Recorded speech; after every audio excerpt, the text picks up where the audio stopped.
Welcome everyone, Sir Heroscape here today, coming at you with an awesome, exciting, crazy hype video, the unboxing of Heroscape Age of Annihilation Wave 1.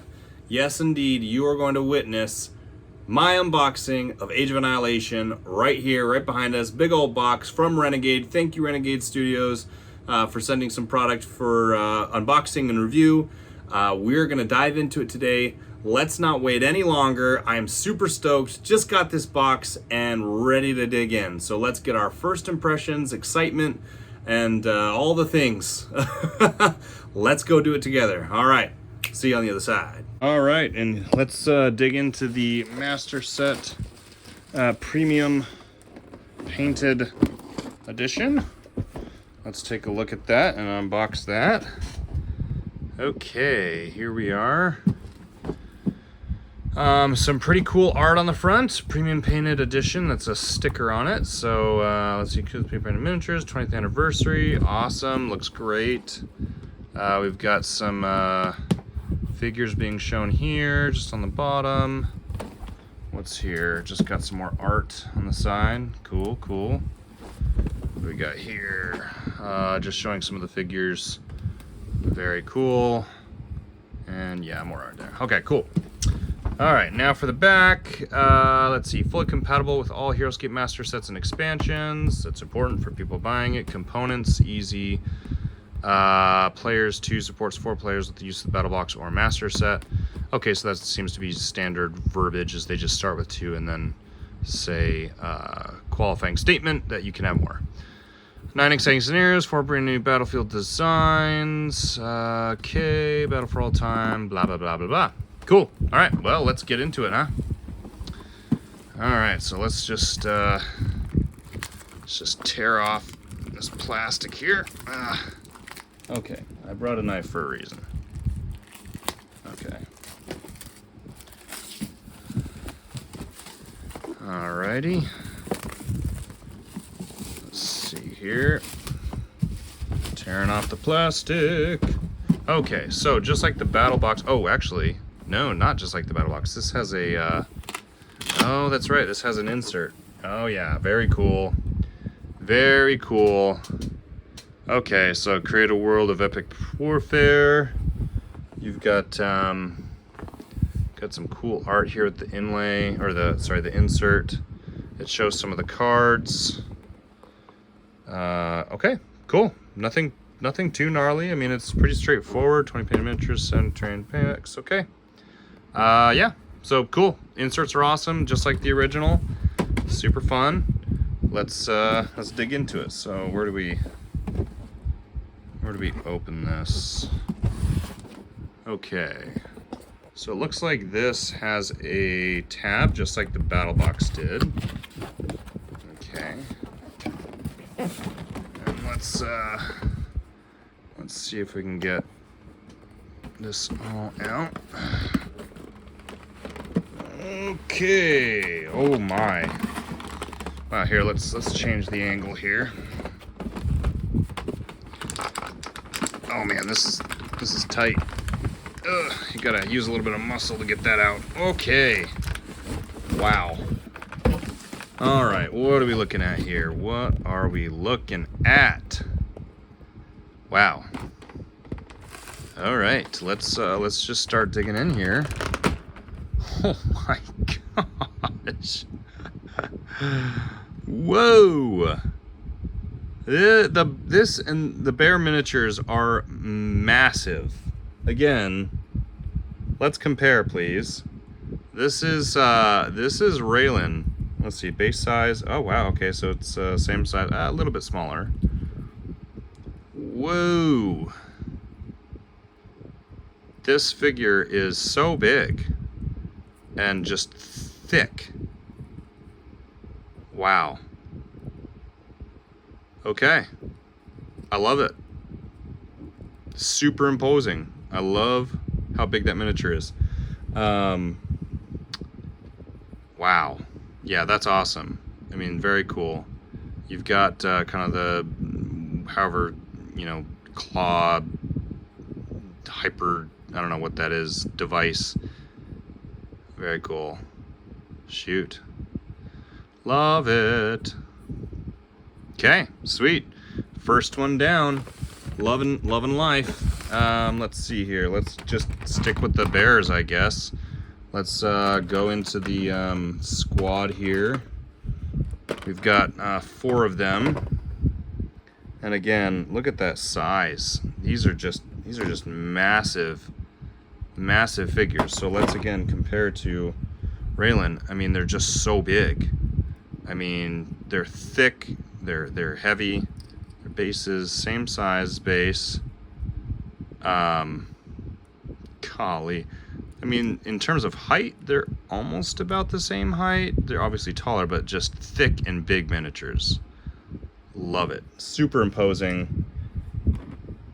Actually also going to be easy or easier on their bases because these are the 2-life Frostclaw Paladins. It's going to be easy to put on a wound marker on the base. They have a lot of space there, so I think we're going to be okay there. Wow. Dude, this guy's got a freaking massive one. This guy's got a lot smaller one. They each have a device, though. Look at how small that one is. Huh. That's interesting. Well, actually, if you look at the size of the bear, they're slightly different too. Like this bear is actually smaller than some of these other ones. I think slightly, right? This looks this bear looks smaller than this guy. Not by much, but that's probably actually just because of the armor in this thing. I mean, that's just a massive pack on his back. It looks like he's got a little bit more than this guy does. So this guy's got like a mini pack. This guy's got a massive pack. This guy's got kind of a middle of the road pack. And then this guy's got same type of thing, middle of the road pack. So looking really good. Looking really good. Love it. And they obviously bond. But if we're looking at like size between these massive bears, even they don't compare to the size here. It's bonkers. It's such a big miniature. I love it. Okay. All right. So that's the bear faction. Let's go in. Admiral 3JM. Oops, sorry. There we go. Huh.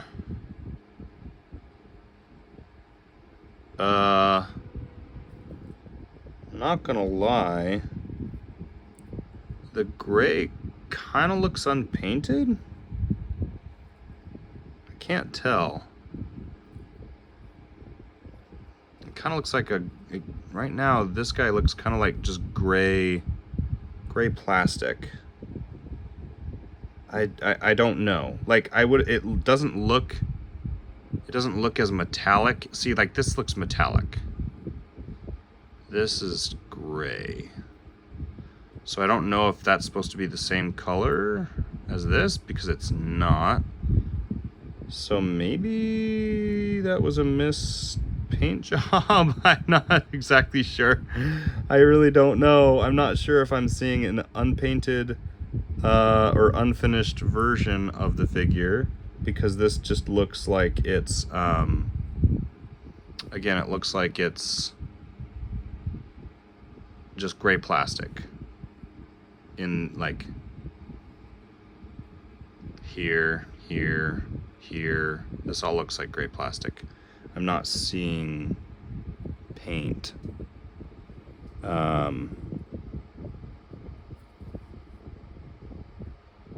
So I don't know. I doubt that's the intention. I'm sure there are real other painted miniatures. It's possible this one was a mess up or something, and that's okay. That's okay if it was. If this was meant to be sent to content creators, you know, and because there were some extras that were mess ups or something, that's fine. But I don't know. I can't tell. It just looks like the gray is so plain, and and I don't see detail. I don't see like brush strokes. I don't see shading on these parts here, here, and here, and here, and here, and here. And it's not the same as his metallic plate here, which again, I would have kind of assumed this metallic plate would be what his arms are as well, because he's a Soulborg. Or is his head. His head's a good example. Like his head has shiny metal and is metallic. It's not the same as this other stuff. So I unfortunately have to give an honest review here. I don't know if this is the intention or not, but it doesn't look finished. So that's where we're at. That's my review. Honestly, the figure's big though, and is awesome. You know, compared to Raylan, you know, he's a big old figure with awesome attacks and abilities. So I will hold off on my opinion there on him. If in fact that is the incorrect paint job, then we will have to find out. Okay, I think this is Rakchot, Minister of Death or something like that. Much bigger than I actually thought in the pictures, so that's good. I wonder if the base is okay. Actually, the base is a little bit bigger than Raylan's. It's slightly bigger, not by much. Cool that Rakshot is sitting on top of a stone thing. Like, that's pretty neat. As far as the paint job goes, it's looking pretty good. I like the browns and the greens. The white is a very stark contrast to everything else, which is kind of cool. Overall, I'd say the miniature does look pretty gnarly. I'm not particularly excited about the design of the unit, but the miniature does look good. So I like it. Okay. All right, what's next? We have, oh, come on, get out. Gosh, my brain's failing me. Can't even remember what her name is. Whoa, okay, very small base. They're actually, no, we've seen that. This is the same small base as the others. Shoot. Can't remember her name. Anyway, I'll have to remember another time. Looks like we've got a bunch of metallic armor kind of sitting around her. At least that's what it looks like. The same, oh, no. I think these are supposed to be bones. Are all of these supposed to be bones? I think they're supposed to be bones, but this is very clearly a gray. Like, see, her hair is the same color as like this and this. So I think these grays are supposed to be like a bone color. Yeah, I'm pretty sure they're supposed to be bones, but that's obviously not bone. Like, that's very obviously not a bone color. This isn't too bad. This is fairly close to a bone color, and that's obviously bone. But this is like a gray, a kind of a shiny gray. Not super excited about the design. May change as time goes on and future designs come out, but the paint job, I think for the most part, I'm okay with. Again, if these are all supposed to be bone, it is not bone color. This isn't too bad, and this is looking okay, but this metallic gray around the headdress and the chest here, and even here and here, it's not bone color. So yeah, that's my review on that one. Not super excited about the design, so can't be super excited about the miniature for the most part, but overall I think it looks all right. All right, Dorim. Ooh, I actually like Dorim a lot. I think he looks great. That said, gosh, his arms are super pink. That's kind of weird. I think those are supposed to be, yeah, that's not a shirt. That's his bare arm. Wow. That's like super pink. See how pink that is? That doesn't look flesh colored. Let's compare to like Raylan. See, Raylan's, see, she's got skin color like beige. Yeah, that's just like a beige skin color, and he's like super pink. Huh. Yeah, I guess that's my only qualm. I'm not particularly crazy about that super pink skin. I mean, there's nothing wrong, I guess, against it. People can have different colors of skin. But if you're going for a flesh color, that's not a typical flesh color, I think. Unless you're going for the fact that he's a dwarf and he's like super flushed or burned or hot, like, you know, coming from the forges. I guess that's always possible. Overall, though, the paint job looks really good. I think the colors are fine. I like the kind of the deep red of the beard and the kind of the do-rag here. The yellow is fine. It's kind of a dirtied yellow, which is cool. Yeah, I think he's all right. Okay, let's go with Lovey Attack. Lovey Attack. Okay, so first thing I noticed was her wings are very bendy, very malleable, which should be okay. Those are very small attachment points, though. See how small those attachment points are on the wings? So it's possible that she may be one of those figures where this becomes a problem. Because it's such a small attachment point on such a big wing, and you have a lot of movement and malleability, when you're stuffing her in with other figures, if you're not storing her correctly, or just if it's a hot day and she gets stuck in the sun and the baking just causes it to be shifted back and forth, I think eventually we're going to see her wings potentially break or bend or just not hold up super well. They're just they're very bendy, again, which is fine, but those are very narrow attachment points there on the back. Okay, for the potentially the same thing with the axe. The axe is pretty bendy as well, which is fine and which is good. It's good not to be brittle. Just something to keep in mind. It's a heavier piece. It sticks out and it's got a thin neck, which we've seen Gilbert have his issues. So something to keep in mind. Overall, I think she looks great. I love Lovey Attack. I love her design. I love her miniature. I think she is awesome. Okay, compared to Raylan, base is smaller. Size is about right. I like that. I think that's a good size. So yeah, Lovey Attack. There she is, all in her glory. Okay, what do we have? The unique squads left. 1, 2, 3, and 4, right? I think all the green blades, right? I can't remember all the different names. I think this is the Silver Sea or whatever squad. I actually really like the paint jobs here. I really do like the sea green. I think that makes a lot of sense for pirates. I like that they all have guns.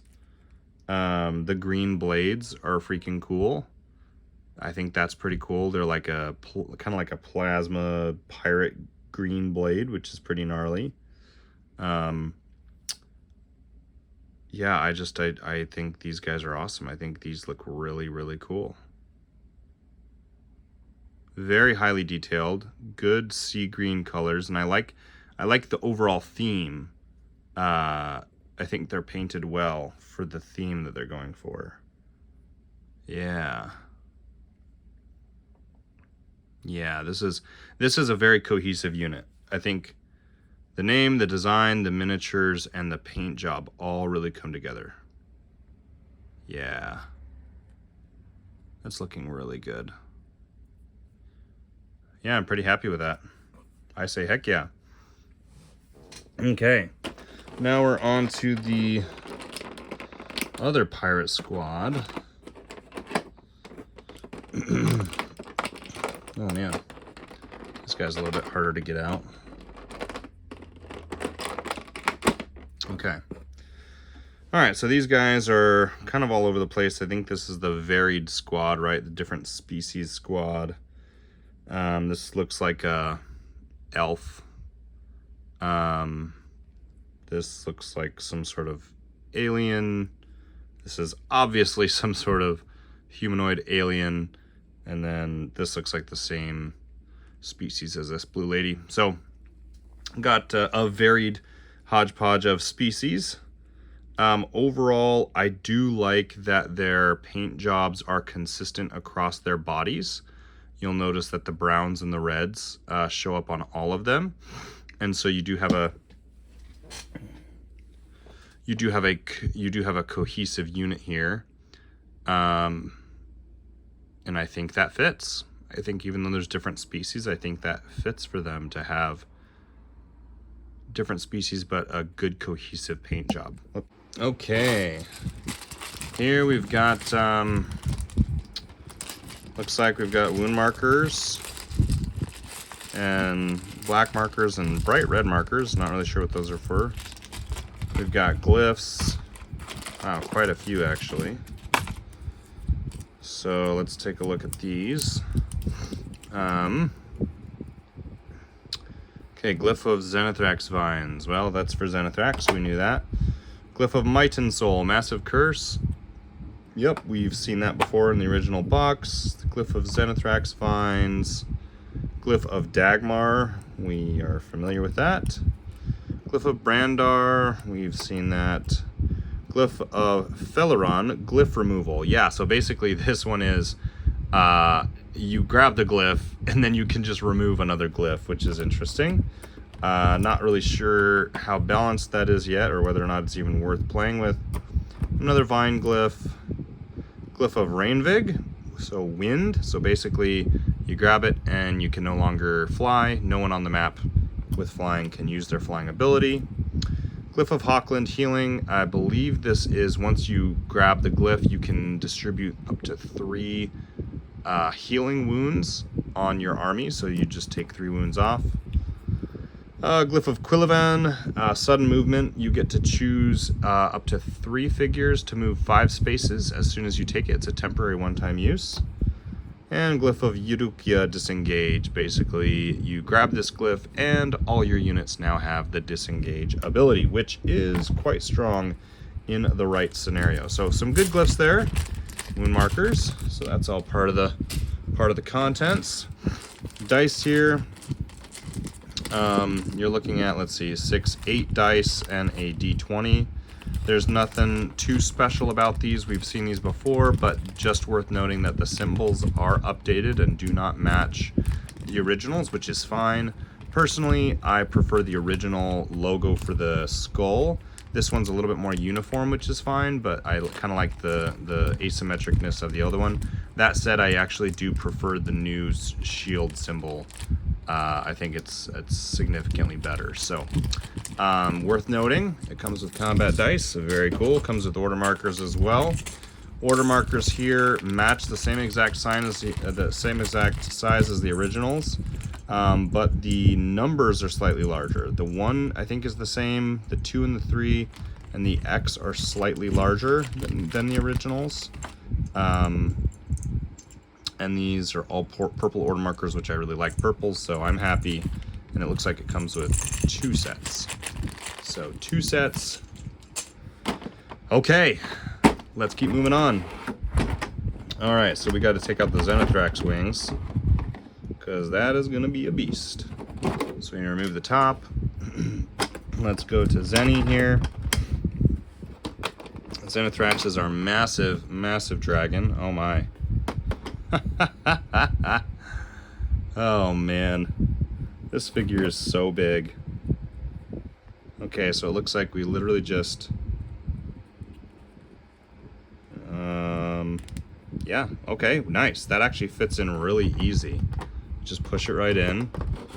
Then I'm gonna get the tail here and push in the tail, push that right in. Oh, I don't think I did that right. Push that right in. Did I? No, I'm not quite getting that.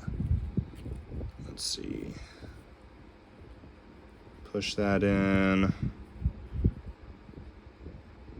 What am I doing wrong? It's not rocket science. Oh. Okay. Alright, so... Okay, I think I got it. Yeah. Alright, so once it's attached, it seems to be pretty secure. Worth noting that there does seem to be a slight gap there. So let's see if I hold that down. Does that gap, did I fully attach it? Let's make sure. Yeah, the back seems to be fully attached.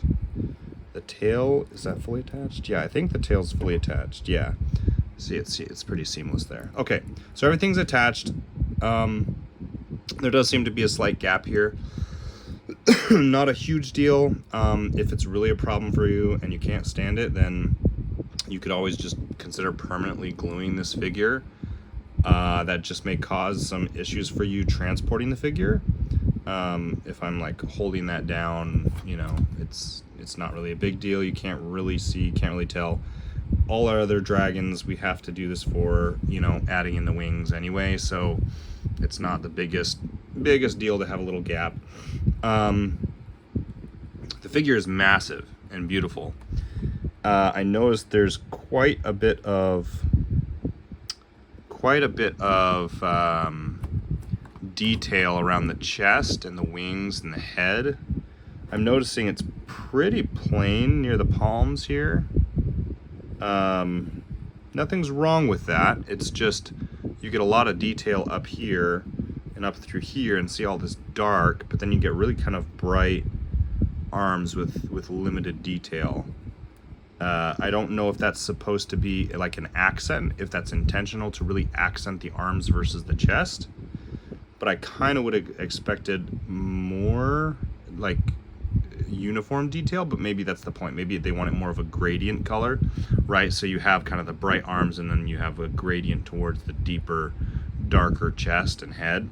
You kind of see that with the legs as well. So it seems intentional, but just worth noting, same type of thing. It's really light and bright here on the ends of the table and then it gets darker. So it seems to be that the appendages, feet, hands, and tail tend to be really bright, and then as you get closer to the body, it's getting darker and deeper. Yeah, very cool. I really like the deep purple. Purple is one of my favorite colors, so yeah, this is looking really good. Again, size, I mean, we're looking at a massive figure. In fact, let's grab Nilfheim, one of the biggest dragons. You know, when you compare Nilfheim, one of the biggest dragons and hardest dragons to fit on a map, I mean, you're seeing pretty significant difference here. I mean, actually, let's look at the bases too.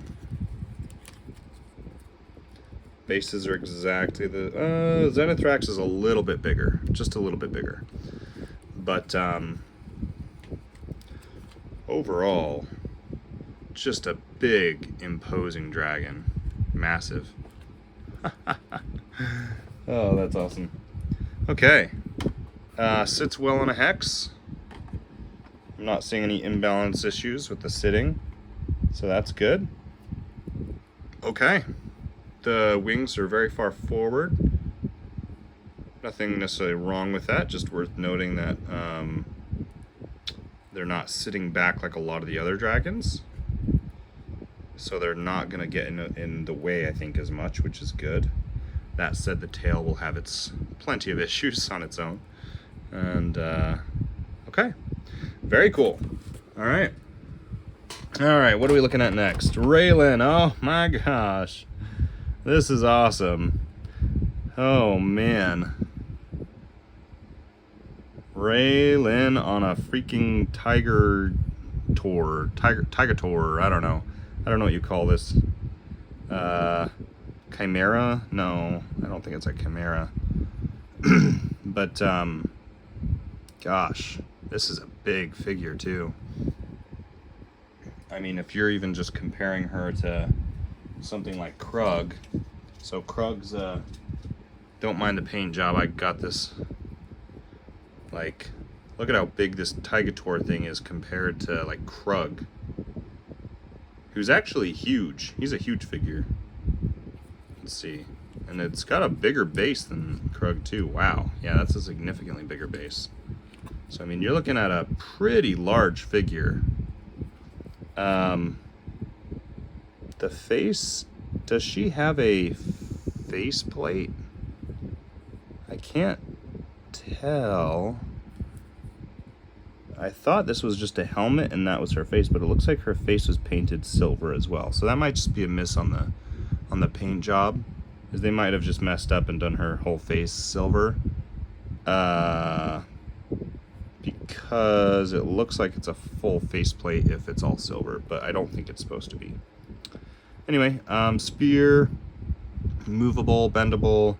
Her red wings are pretty stuck there. They bend a little bit, but they're pretty rigid. The black ones are pretty bendy-ish.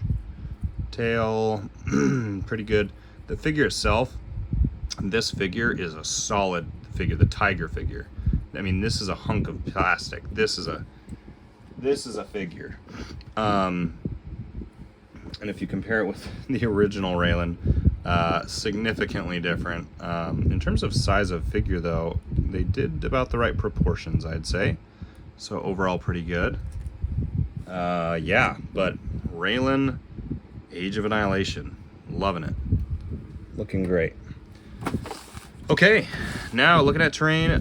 Terrain's pretty straightforward. I reviewed it in the Battle Box video, so nothing too crazy with the terrain here. It looks and feels exactly like the originals, and it fits extremely well. Okay, that's actually the first time seeing the sand. That looks really clean. That's a really good sand. Are these what, the 2 hexes? What are these, 2 hexes? Yeah, okay. Yeah, 2 hexes. Yeah, so the battle box didn't have any 2 hexes, so just checking these out. Yeah, this feels really good. You're getting a ton of terrain. Well, I mean, you know, you're never going to get as much as the original Rise of the Valkyrie, but I mean, this is still significant, so that's awesome. Again, the water tiles are the silvery, sparkly tiles, and they just feel so amazing in hand. Like, you can just tell these are the right kind. It just feels so good. Yeah, they did a great job on the plastic water this time around. So, kudos. Well done. Single hexes, it looks like. Okay, here we go. Some lower walls. Whoa. Okay, these are actually... There's some weight to these. Oh my gosh. Yeah, these are heavy. These are heavy duty. Holy. Okay. Let's throw a couple of those together and kind of get a review of how those are panning out. So let's open these. Yeah, man, these are solid plastic. Okay, let's get some of these pieces out. Let's just build a brief little thing here. Oh, right, duh. I gotta put the bases on. Okay, so the bases, so these are much simpler than your Fortress of the Archcurie. Okay, that's actually pretty snug. That's actually really snug. Okay. No, that's actually good. It's just a straight square. That's just me lightly setting it in, and then a nice solid push, and then it comes right in. But that is not coming off. I mean, it's, you know, I'm pushing on that. It's not coming off. You have to really pull on that. So nice and snug. That's good. So if I do that here, and then I've got the building pieces, which it only comes with. So it comes with a couple broken pieces, intentionally, ruins on the sides. It only comes with one main wall, though, which is significant because that's hardly anything compared to what they had in the original offering, which is fine, but there's only one big wall. And it attaches very simply. I mean, literally, like, that is it. It's just, it sets down in the top of the pillar. So if we're gonna go ahead and build a wall and set this down inside. Oh, whoa. What the heck? Okay. That's interesting. I don't know. I mean, was that intentional? Was it meant to be? I mean, I don't necessarily think that's a problem per se. That it moves like that. It makes it really easy to just build, right? Because I can just set it in, set it out. So it's not like the original castle where, you know, it takes a day and a year to attach and detach. But I'm a little bit surprised they didn't have a connector on the base just to make sure it was secure. Because, like, if I'm building this, that makes it easy, but that just seems weird to me that it's floppy like that. Huh. Okay. That's that solid piece. Now, what about this? Because this is supposed to be... Wait, am I doing that? Wait, do these pieces not attach? What do these... What are these supposed to attach to? Did I align it incorrectly? Let's see. I did align it incorrectly. Oh, okay. Oh, okay. So there's, it looks like... What did I miss here? Oh, okay.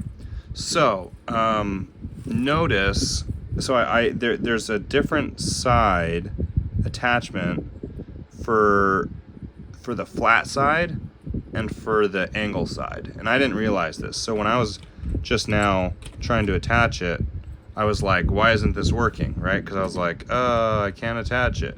It's because this is a square on a hex.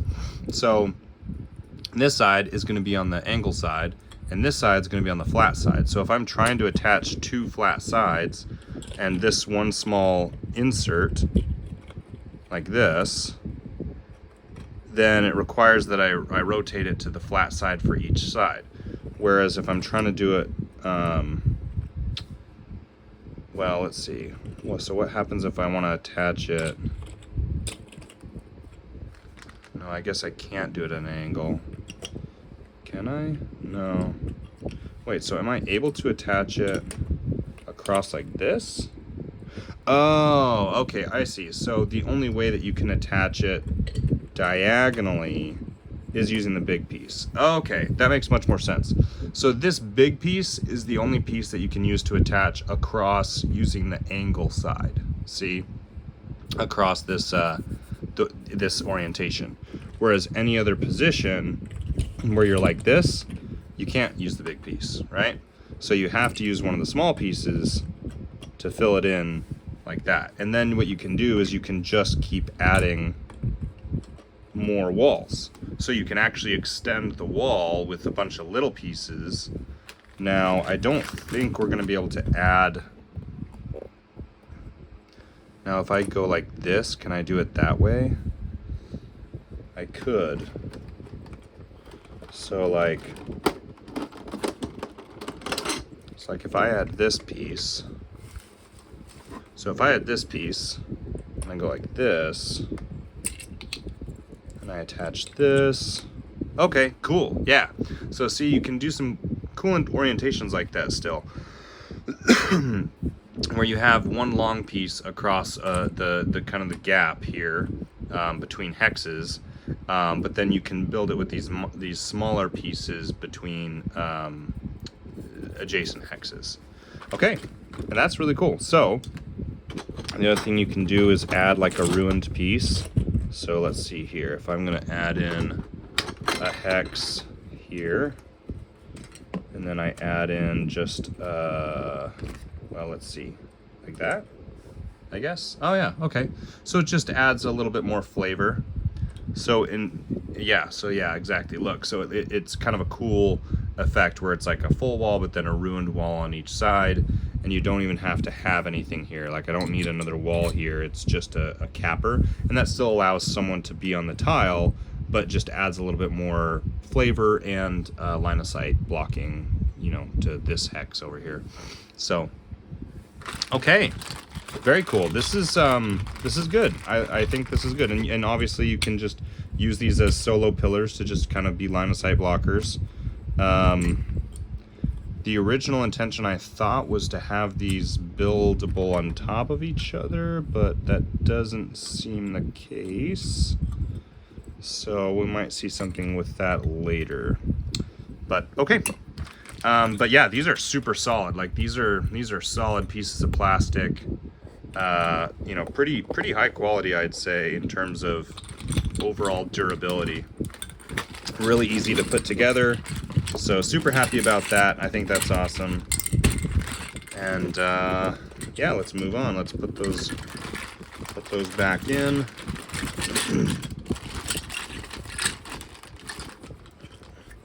Let's take that piece off. Take that piece off.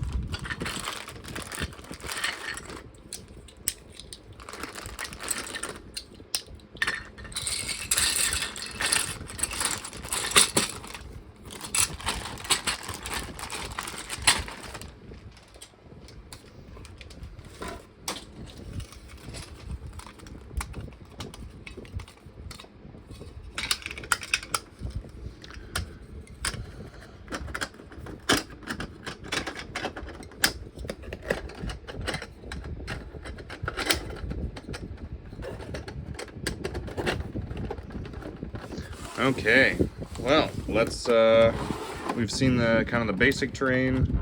I think, seen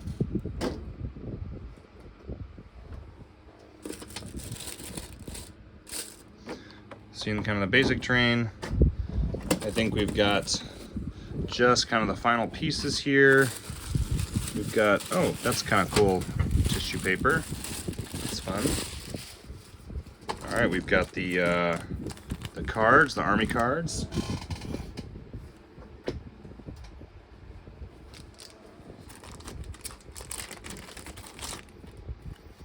Okay, army cards. Again, like I've said, and a lot of people have said before, pretty much the same as we've seen them before in the digital renditions. There's not a whole ton to cover other than some minor qualms. I mean, I would have preferred that they, you know, divide these out with the original lines. That helps a bit. The edges aren't as detailed as the originals, which I kind of miss, but you know, this is still pretty clean. The orientation over here is to the left rather than centered, which is fine. This is smaller than the originals as far as the stat blocks, so they have more space for the text, again, which is fine. But yeah, the cards feel new, feel perfect. They actually align with the originals perfectly. Yeah,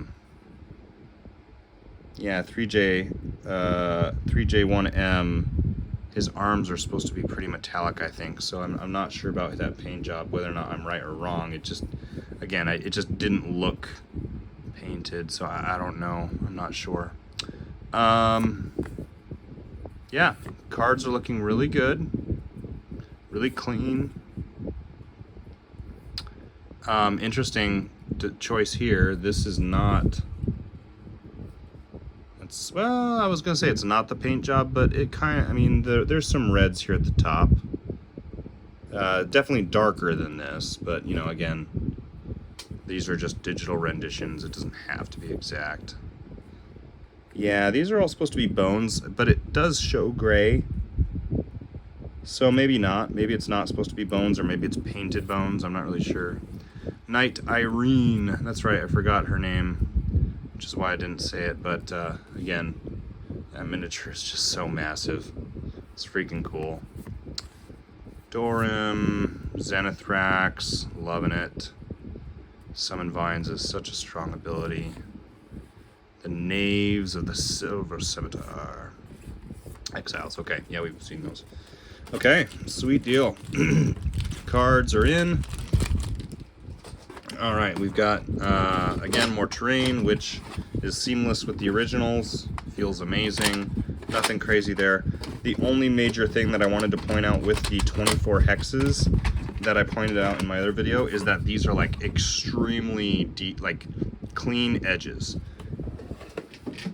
Again, if you compare it to the original, The original has a lot of broken up edges, so as you're going through the edge, it kind of breaks up on the edge, so it's not a straight line. You kind of see some dips and breaks in each individual tile, whereas these are like boom, boom, boom, boom, boom. Like, I mean, there's some breaking, but it's hardly any. It's a very hard line, which again is fine. Just noting the differences. I actually kind of like the new version a little bit, just because it's very defined and clean. That said, there is something about this that makes it feel a little bit more like a weathered battlefield, because it is kind of broken along the hex line. It feels a little bit more, yeah, weathered and battlefieldy. This is just delineates and is very clear, which again is fine.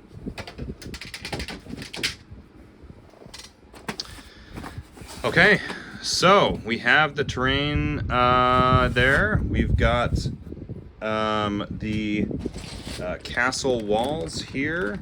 We have some extra terrain here. Oh, and then the rule books. Rule books are pretty straightforward. This rule book these were both shown prior to.